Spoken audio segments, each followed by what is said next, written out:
In the mystical realm of Velantara, a planet adorned with ethereal landscapes and skies, perpetually illuminated by stars, time flowed with a gentle cadence, and the winds whispered tales of ancient epochs. Amidst this serene backdrop lived Eliah, a young woman whose soul yearned for something beyond the tangible. While the inhabitants of Velantara pursued transient achievements, power, prestige, and material success, Eliah felt an insatiable longing. From her earliest memories, she sensed an emptiness that worldly pursuits couldn't fill. She wasn't seeking wealth or influence. She was in search of a deeper meaning, a truth that transcended the visible, a spiritual home, absent from the material world. Her days were interwoven with silent contemplations. Amid daily tasks, her mind wandered to profound questions. Why am I here? What is the purpose of my life? Was I created by someone who truly knows me? Is there a consciousness beyond the stars that cares for me, even in my moments of solitude? Those around her, though well-meaning, often advised, Eliah, focus on the present. Concern yourself with what you can see and touch. Dreaming of the unseen doesn't put food on the table or provide concrete answers. Yet, deep within, Eliah felt a gentle calling, as if an unseen presence awaited the right moment to reveal itself. One tranquil night, Eliah lay upon the soft grass of a field near her village. The vast, silent sky seemed to respond with a heightened brilliance. Stars shimmered like attentive eyes. In a timeless instant, a warm, subtle light enveloped her, not visible to the eyes, but a profound sensation, as if eternity itself embraced her. Beneath the night's veil, a serene voice emerged within her mind, not as sound, but as a living certainty. My daughter, I am the beginning and the end. I am the source of all love and the eternal destiny of every sincere soul. You have never been alone. I dwell within you, just as you exist within me. I am your father and have known you before time began. Eliah wept, not from fear or sorrow, but from the profound realization of a truth her soul had always known, but the world had obscured. She was the daughter of a living, loving Heavenly Father. Not distant or indifferent, but present within her, breathing with her, pulsing in her consciousness, guiding her with silent tenderness. In that sacred moment, everything transformed. Loneliness vanished, doubt gave way to faith, and her quest found direction. She now understood that her journey was purposeful, leading to a divine destiny. Most astonishing of all, she had never been alone, only unaware of this truth. Chapter 2. Awakening to the Divine Presence. Following that transformative night under Velantara's stars, Eliah's perspective shifted irrevocably. A flame ignited within her, a serene yet unquenchable light.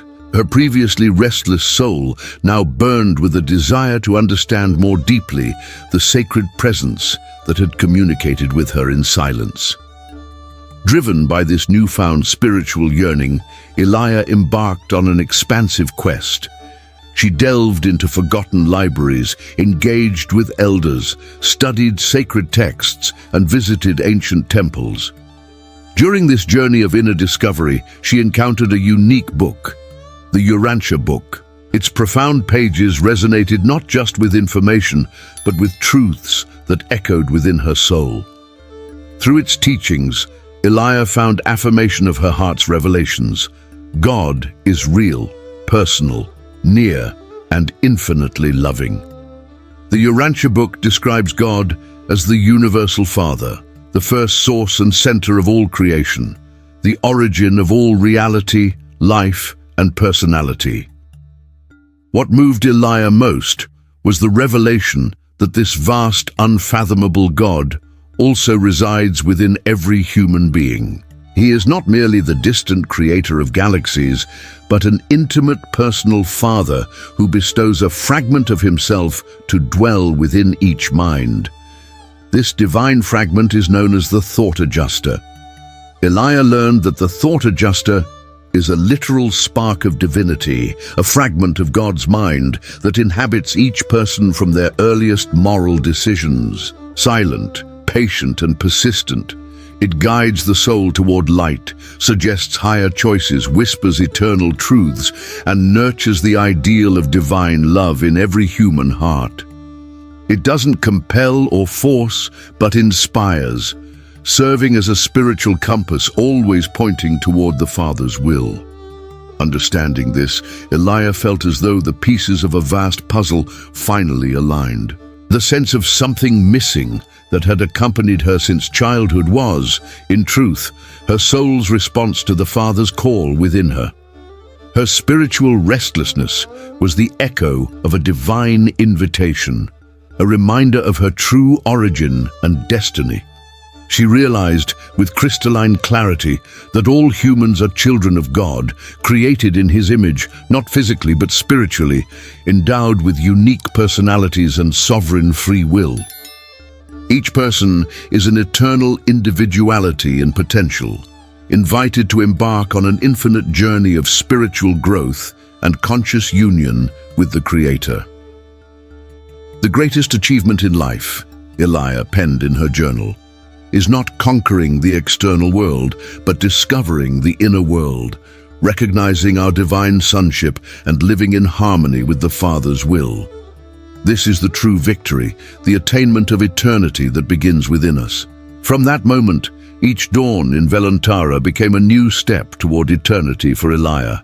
Her actions reflected her newfound understanding. Her words, listening, assistance, and demeanor expressed a quiet reverence for life and every being she encountered. She now knew within every human resides a divine spark, rendering life sacred. Chapter 3. Living with Divine Purpose. From that unforgettable night beneath Velantara's stars, Eliah's life transformed. Something within her essence awakened, a serene yet indomitable flame. She grasped that her existence wasn't a cosmic accident, nor a test to prove something to the world. She was already loved, deeply and eternally, by the one who created universes, galaxies and souls, the Universal Father. With this newfound awareness, every action she took bore purpose. Not out of a desire for recognition or earthly rewards, but because her heart overflowed with God's silent presence. A kind word, a genuine smile, aiding someone in distress, or an elevated thought amid chaos, all became expressions of the divine presence she now acknowledged within herself. She discovered that the Father doesn't reside on distant thrones or judgmental clouds, but within the sacred intimacy of every human soul. God isn't an impassive judge awaiting failures, but a personal, loving, patient, and ever-present Father who gently guides each step toward light, honoring the unique rhythm of every heart. This revelation reshaped her understanding of worship. Eliah realized that honoring the Creator wasn't confined to temples, eloquent words, or outward gestures. True worship, she discerned, was living authentically and lovingly, striving in every decision to reflect the Father's goodness, truth, and beauty. To worship is to live consciously as a child of God, she reflected, to serve others joyfully, to let divine love flow through me and reach others. Thus, her life became a silent, moving prayer. She became a beacon for those navigating the darkness of doubt or fear, not through grand words or religious sermons, but through the luminous simplicity of her presence. Her serenity, attentive listening, and living faith inspired others to introspect, and there, like her, discover the divine spark awaiting recognition. Unknowingly, Eliah became a mirror of spiritual truth. By seeing God within herself, she helped others perceive God within themselves. And so, every soul touched by her light was invited to commence their own inner journey, not in pursuit of a distant deity, but of the loving Father dwelling in the profound silence of every sincere heart. Chapter 4. Our Collective Journey. Just as Eliah experienced under Veluntara's celestial canopy, every human being harbors within a living eternal spark, the fragment of the Universal Father. This fragment isn't merely a spiritual metaphor, it's a profound and sublime reality, a gift from the Creator residing within the human mind, silently guiding, inspiring and beckoning each person towards self-discovery and communion with the divine. The Urantia book reveals that God, the Universal Father, is the first source and center of all creation, yet simultaneously personal, accessible, and infinitely loving. He isn't distant in some unreachable cosmic realm. He is present at this very moment within every receptive heart. This presence is alive, intelligent, and sensitive, through which God knows, understands, and accompanies each soul individually. You, dear reader, are fully known by Him. Loved with a love that transcends time and condition, even when unaware, you are gently guided with wisdom toward your eternal destiny. At no point in your existence have you truly been alone.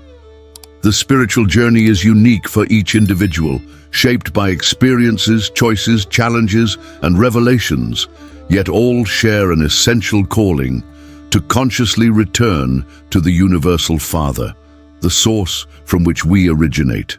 This return isn't geographical or temporal, but an inner transformation toward truth, beauty, and goodness, reflecting the divine nature. God is love, and the deepest desire of the human heart is to experience this love and express it in life.